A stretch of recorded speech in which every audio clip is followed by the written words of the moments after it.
Hello everyone, we're doing it. This is my 5th video of the day.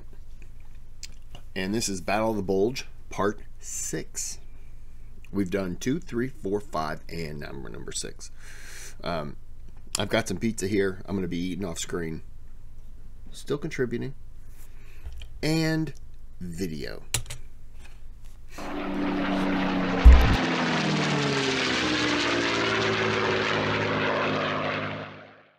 This video is sponsored by the Operations Room's new sister channel, the Intel Report. On this new platform, we'll be analysing the battles we cover on the Operations Room. We'll be looking at the campaigns, strategy, tactics, technology, people. It's New Year's Day 1945. Leading aircraftsman Desmond Shepard is an armourer with RAF 137 Squadron, stationed at an airbase in Eindhoven in the Netherlands. Shepard and his comrades are nursing their hangovers after a night of festivities to celebrate the new year. Shortly after breakfast, he crosses the runway to take his station at the airfield's armoury, when he suddenly hears the roar of a jet engine. He watches in horror as an Me-262 jet, followed by waves of FW-190 and Me-109 fighters, scream at low level towards the airfield. The Luftwaffe has launched a surprise massed air attack across the region. Hours earlier, at the crack of dawn, 1,035 German aircraft start their engines at 38 airbases across western Germany. The Luftwaffe aircraft taking off have been carefully concealed for this very moment. They are taking part in Operation Bodenplatte, or Baseplate, the brainchild of Luftwaffe Chief Hermann Göring.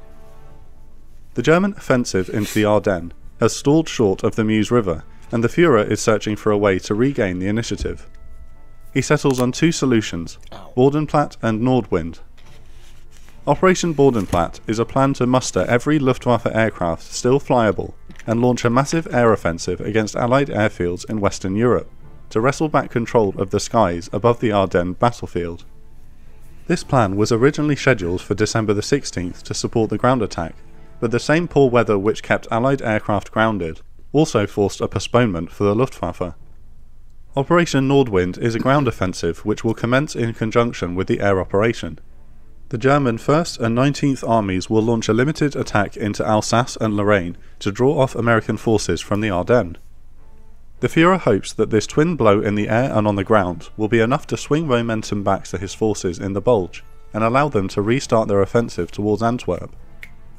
General of Fighters Adolf Galland disagrees with the plan and argues to Göring that the Luftwaffe's last reserves should be used to combat the Allied strategic bombing campaign. However, Göring is desperate to rebuild the prestige he enjoyed at the beginning of the war, and is willing to resort to harsh measures for Bodenplatte.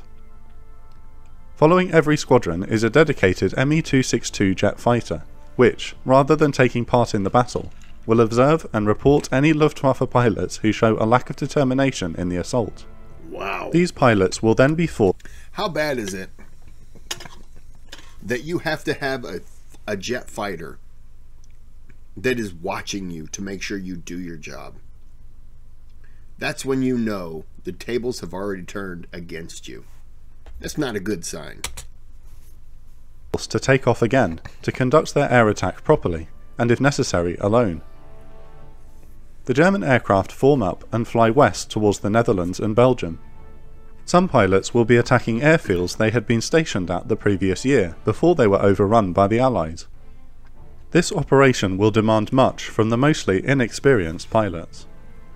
The Luftwaffe's 2nd Yard Corps, along with the 3rd and 5th Yards Divisions, must execute a coordinated assault on 17 Allied targets in complete radio silence.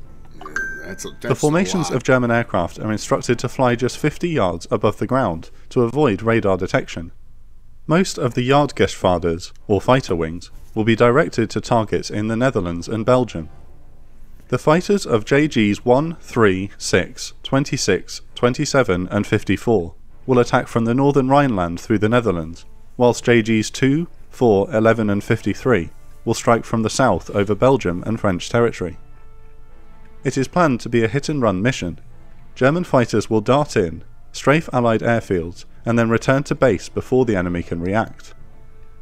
However, the aerial armada runs into a storm of flak fire before they have even left the German border. This is due to a combination of errors.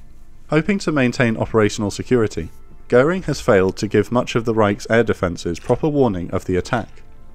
Furthermore, the routes of JG-6 and 54 have taken them right over the V-2 rocket launch sites near The Hague, where a massive concentration of flak guns opens fire on what they believe is an enemy air raid.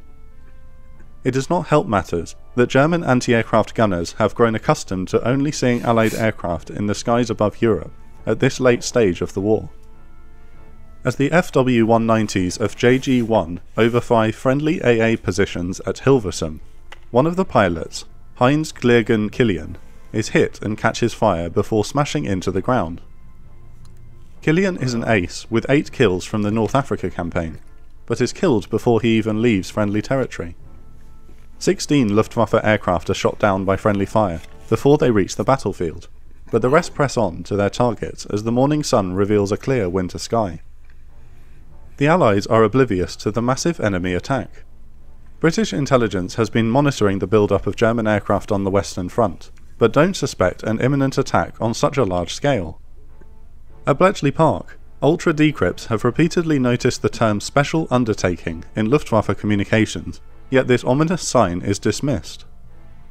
Furthermore, the New Year's Eve festivities have also lowered readiness at many bases across the front.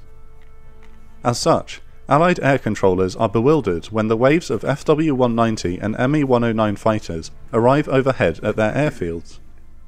An RAF squadron leader. So my wife got me this weird new kitchen knife as a Christmas gift. God, I love her. At first, I thought it looked like a Viking sword because it looked so I like that knife. I want it.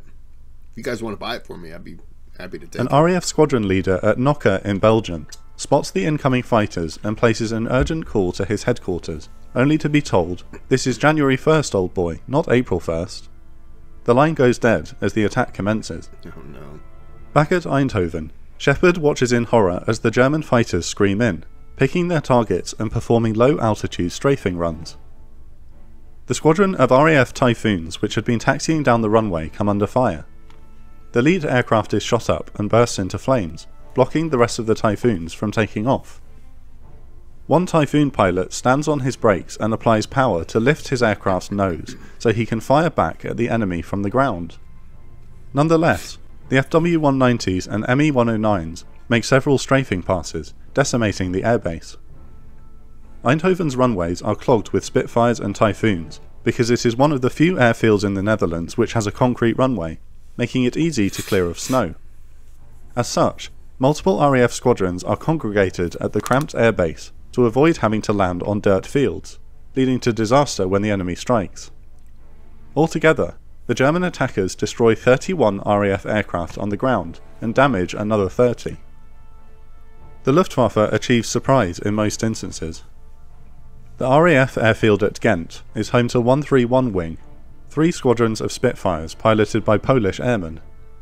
The Poles had partied all night before an early morning sortie to attack German positions in the Netherlands. Now, the 1st Squadron is returning to base from their ground attack mission. The Spitfires are critically low on fuel, and their pilots are exhausted from being awake for more than 24 hours when 40 FW-190s of JG-1 arrive. The Luftwaffe have caught the Spitfires at the perfect time. They are unable to abort their landings to engage the enemy. Anti-aircraft guns surrounding the runway attempt to cover the Poles as they try to land, but to no avail. 9 of the Spitfires are shot down before they can land, and another 6 are destroyed on the ground. The German aircraft circle again for another strafing run on the airfield. At airfield Y-29 in Asch in Belgium, a US squadron of P-51 Mustangs have just started their takeoff roll for a bomber escort mission. Among them is fighter ace Captain William Wisner.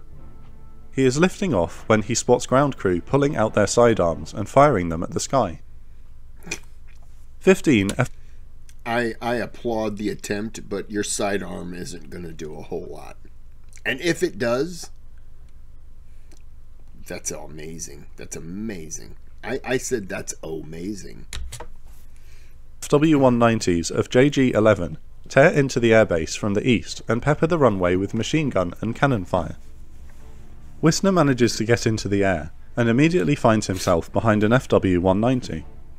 He shoots down the enemy aircraft within seconds of takeoff and climbs to join the massive dogfight developing above. The initial German blow has been heavy, but the shock of the attacks is wearing off. Allied anti-aircraft guns are beginning to score hits on the enemy aircraft when they notice the German pilots are failing to weave during strafing runs, making them easier targets. The previous 2 years of grueling air combat against the Allied bomber offensive has gutted the Luftwaffe's pilot corps, meaning that most of the men taking part in the operation are inexperienced flyers. Rather than executing the planned hit-and-run, they're probably too scared to do much other than fly straight, maybe dive a little bit, come up. They're just petrified to have to maneuver the plane like you would have to. So you've got guys who are just doing the basics, dive bombing, shooting, and then coming around and dive bombing and shooting. Tactics and turning for home after their initial strafing runs. Many German pilots loiter above their target airfields, while anti-aircraft fire zeroes in on them. The Luftwaffe is unable to achieve surprise at some bases. A formation of 78 aircraft from JG6 is searching for the major airbase of Volkel in the Netherlands, when they become lost after their Pathfinder prematurely turns for home. In a stroke of bad luck, the attackers unintentionally overfly the airfield of Hiech at low level, where 10 Spitfires from 401 Squadron are based. Unbelievably, the young German pilots fail to spot the airfield as they are too focused on maintaining formation. The RAF fighters scramble and surprise the German attackers. With the enemy aircraft flying so low, the Spitfires dive out of the sun and easily track their aircraft against the snowy ground. The following dogfight is one-sided. JG6 is one of the newest fighter formations in the Luftwaffe, having been formed just 4 months prior, and its inexperienced Luftwaffe pilots are no match for RAF veterans, who pick them off one by one. Some attempt to fight back, whilst others flee the battlefield. 401 Squadron are soon joined by more Spitfires and a squadron of Hawker Tempests from the airbase at Volkel, who add to the slaughter.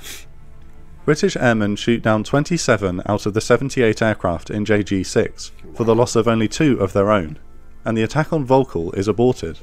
That's pretty good. Most of the remaining fighters instead head for Eindhoven to continue the assault there. With a 43% casualty rate, JG6's attack is a complete failure. Back at the Polish RAF airfield in Ghent, the FW-190s are making multiple gun runs on the ground when the other 2 squadrons of Spitfires return from their missions. The Polish pilots are furious at the sight of their comrades being straight on the ground and dive into the attack despite being low on fuel. JG-1 is caught off guard when one of the German pilots breaks radio silence and shouts, "Spitfires!" The 2 formations merge and another one-sided dogfight breaks out. Flight Sergeant Josef Stanowski spots an FW-190 making a strafing run and closes in. He squeezes the trigger and sends the German aircraft straight into the ground. Even though his flight instruments tell him he is out of fuel, Stanowski then flies back into the fray and encounters another FW-190 piloted by Captain George Hackbarth. Hackbarth is an ace with 16 kills to his credit, but Stanowski presses his attack. He chases the German fighter and fires 2 bursts. After the second burst, the German ace catches fire and plunges into a flower shop. Immediately after, Stanowski runs out of fuel and he is forced to crash land in the field near the city. He takes the local tram back to base and is later given a bouquet of flowers salvaged from the shop.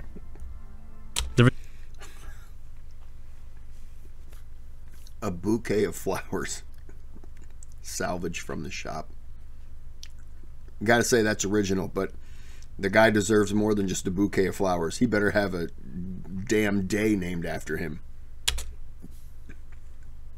Returning Polish squadrons of 131 Wing shoot down 18 German fighters and damage another 5 for the loss of only 1 Spitfire. Wow. Goering's great surprise attack is quickly running out of steam. At rear bases in Introducing Night Bunny. Did they not the torture plan choice for thousands of for retaliation in their flights, their bombing raids or at rear whatever? bases Did they not at all plan that? Oh, we're going to catch them all on surprise, off guard. You know, by surprise, all off guard. However you say that. We won't need, and you know, we're just going to do our thing. No, you need more than that. You may open up with a bombing raid on one airfield, right? Well, I don't know. Stop. I gotta believe that bombs are loud. So if you drop a whole hell of a lot of bombs in one area, you gotta be able to hear it from another, you know, airfield. I mean, maybe the distance makes them safe, but like something like this, that's awful close. And sound does travel, so I would have to imagine if they're bombing here and you're here, you might think, huh, I wonder what's going on over there. Maybe you throw up a couple planes. I guess I don't understand why they thought it was going to be this whole, they won't see us coming, so we don't even need to worry about defending ourselves. That just seems stupid to me. I'm glad France, they didn't. Allied air controllers vector fighters to counterattack the Luftwaffe formations. Thanks to the German pilots loitering above the battlefield for too long, they are quickly set upon by squadrons of Allied fighters. American and British pilots are surprised to see most of the enemy aircraft flying slowly at low altitude, making them easy targets. Most squadrons try to run for home, but it is now too late. British anti-aircraft gunners also proved to be deadly accurate at bases across the battlefield, when inexperienced German pilots fail to take evasive manoeuvres under fire. When the operation is over, 47% of Germany's fighter losses on this day will be caused by Allied anti-aircraft fire. Captain Wissner is climbing to join the dogfight above airfield Y-29. Did it say how many planes went out that day? Because to lose 47%. I mean, wow. And that's just by Allied? That's not even by their own. In Ash, when his Mustang is hit by 20mm cannon fire. Despite oil splattered across his canopy and a damaged aileron, Wissner stays in the fight and hunts for his next target in the melee. Wissner manages to shoot down an FW-190 and an ME-109 before diving to chase another 109 over the runway. However, the enemy aircraft spots him and turns directly towards Wissner's P-51. Both pilots fire at each other in the head-on pass, but miss. Screaming past each other, they simultaneously turn for another head-on pass. This time, Wissner hits the 109 in the nose, and the German aircraft crashes into the ground. Captain Wissner has scored 4 kills in under an hour, and he will later receive the Distinguished Service Cross for his actions above the airfield. I'm not applauding for the death. I'm applauding for just the ability to do that. Because I don't know if I would be able to take down 4 aircrafts in an entire decade-long war. The Luftwaffe squadrons are now in full retreat towards the relative safety of the German border. 21 Me-262 jet fighters of KG-54 are ordered to overfly the airfield at Volkel to document the results of the attack by JG-6. These 262s are the only jet-powered German fighters operating as a formation, but their task is merely to carry out reconnaissance. They mistake the airfield at Eindhoven for Volkel and move in to photograph the damage.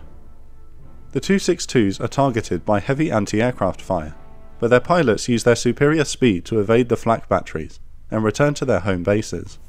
Got lucky. No Me-262s are shot down in Operation Baseplate, but they also play an insignificant role in the battle. Wow. In contrast to the jets, the propeller-driven German squadrons are suffering heavy losses. RAF and USAAF fighters decimate their foes as they attempt to flee back towards the Reich. With the larger Luftwaffe formations attracting most of the attention from the marauding Mustangs and Spitfires, German aircraft are ordered to split into small groups of 2 aircraft each to give them a better chance of surviving. Nonetheless, the massacre continues all the way up to the German border. To add insult to injury, German flak batteries once again pepper their own fighters with anti-aircraft fire. Oh no. By noon, the last remnants of the German attackers have returned to base, many in fighters which are barely functioning. In many cases, their squadrons have suffered well over 50% casualties. Wow. Operation Bodenplatte is a disaster. Wow.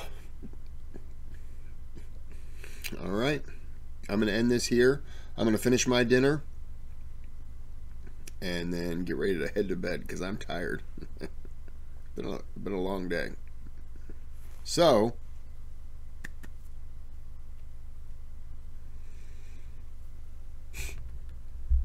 that was mine to show you that I didn't have anything in my hands. I don't know why that was vital.